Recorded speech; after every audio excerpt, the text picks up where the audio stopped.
All right, there is a lot of discussions today about home values, and there's also some rumors of a potential housing bubble. So I want to take a look at that, and there's two schools of thought here. One, home values continue to go up. People, it's still fresh in everyone's mind that of what happened in 2005, 2006, through that period where home values, we lost a lot of value in our homes. And what we have to remember here is that our industry, the real estate and mortgage industry, caused that to happen. So we hear talk of going into a recession, and a lot of people think that, oh, we're headed to a recession, that must be what's going to happen.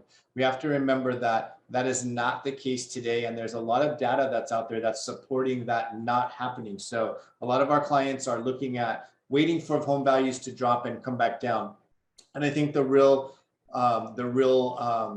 accurate look at this is that home values aren't going to drop, just maybe they're not going to increase in value as they have over the past few years. So looking at that, kind of take a look at this first chart here. I've got some charts to go over with you just to kind of support some data here. So this is a chart that was put together by Zillow and Pulsenomics. And what they did is they released their home price expectation survey. This goes out to, in this case, 114 different US economists. And what it said was that 4.8% appreciation over homes over the next year. If we look at kind of a 5-year term, what it looks like, then they're seeing a little bit over 26% appreciation. So a lot of talk of a housing bubble, like I said. Kind of the sentiment there is that 65% of the economists that were surveyed said no to that answer. And then we hear this talk of the Fed achieving a soft landing. And what that really means is that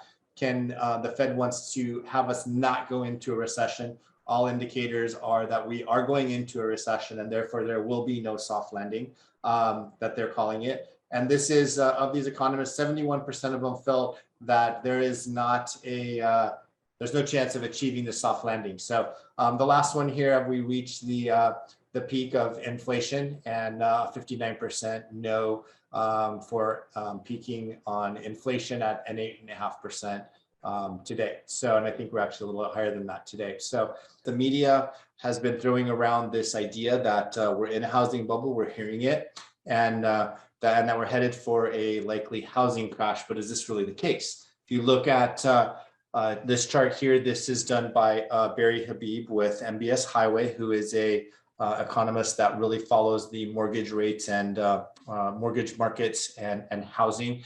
And if you look at this is Diana Olick from CNBC. Back in 2015, housing today, a bubble larger than 2006.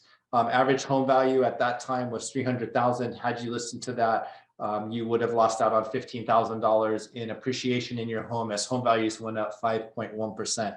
You can see every year here, there's some commentary from her on why that the market's going to crash. And each year, time and time again, home values continue to go up. So in 2021, home values go up 18.8%. Her commentary is housing boom is over and new home sales fall to pandemic low. So owning a $300,000 home back in 2015, you would have lost out on $205,000 in appreciation in your home. So looking at this housing crash and following that down, it really is determined by simple supply and demand. So if you look at this chart on household growth here, what this really says is, demand is measured by household formations, meaning someone occupying a new property without relinquishing or selling one. So this is not a seller selling a home and buying a new home. This is someone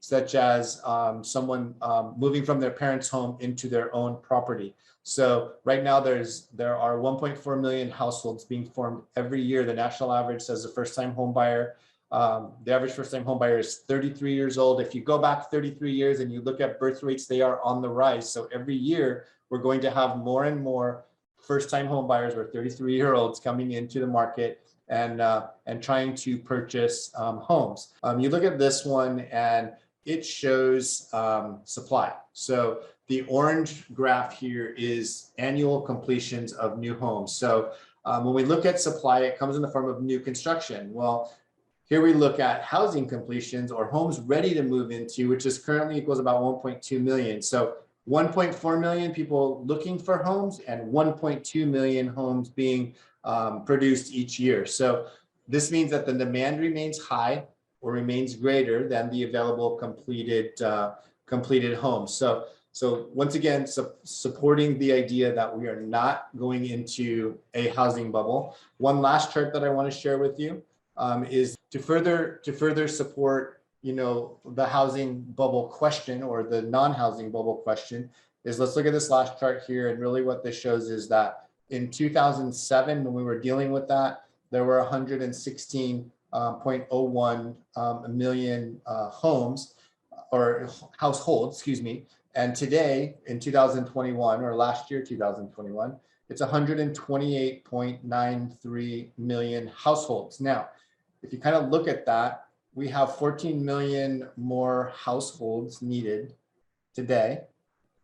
And we have almost 3 million fewer homes on the market. So once again, supply and demand, as long as we have more demand than there are supply, we are not going to see home values going down. Now, could we see them flattening out and maybe not increasing the way they have? Absolutely. And that's what is kind of anticipated. So purchasing a home, a great investment. If you have questions, if this brings up any further questions, by all means, let us know. We're here to help you as always, and look forward to answering any questions you have in regards to purchasing a home, housing bubble, home values, whatever it may be, we're here for you.